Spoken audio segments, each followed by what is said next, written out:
Hello, thanks for watching again. This is just a short video this week just to let you know what I've been doing in the shed over the last month, and then next week I'll resume normal proceedings. So last month in August I took some of the red gum slabs up to Adam's factory where he's got a wood-whiz timber resurfacing machine. He was able to resurface the red gum slabs and I was able to bring them home. I've put a bit of water on them just to show you what the grain looked like. Got a fantastic grain, the red gum. There's some figure in a couple of the slabs, so once I sand them down and polish them up, I'll show you them again. They'll come up really well. The red gum slabs are about 8 foot long and they're about 5 foot wide, so they're very big slabs. I'll end up making tables out of those. I'll show you the results once I do that. Also, August saw the end of the kids' soccer. Kids have been playing soccer again this year, but with the COVID lockdowns they've been playing a couple of weeks, then in lockdown for a couple of weeks and playing for a couple of weeks. So with the lockdown that we're currently having, they finished the soccer. They play on a great field. It's got lights, got a new pitch.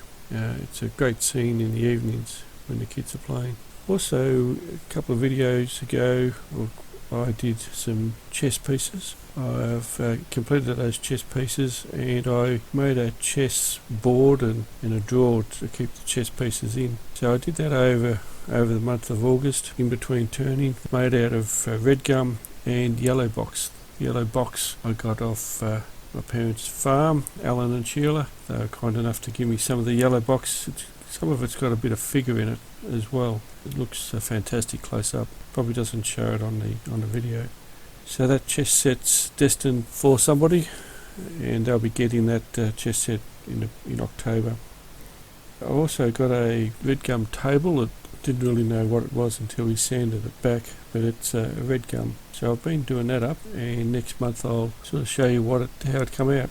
In a couple of videos I'll turn this mistletoe. This mistletoe I got off John and Lynn's farm. We were out there early in the year rescuing a red gum out of the creek, and they showed me this mistletoe that they had found. So I've had it home here for a while and that'll get turned in the next couple of weeks. I also did some turning the other day. I got a veranda post off one of the local builders, Pat from Darrick Groom. He gave me the post and we thought it was red gum at first, but once we started turning it, it turned out to be a red cedar post. I thought I'd do something a little artistic.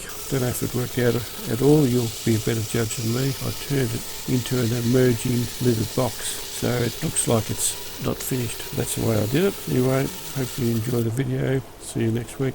Cheerio.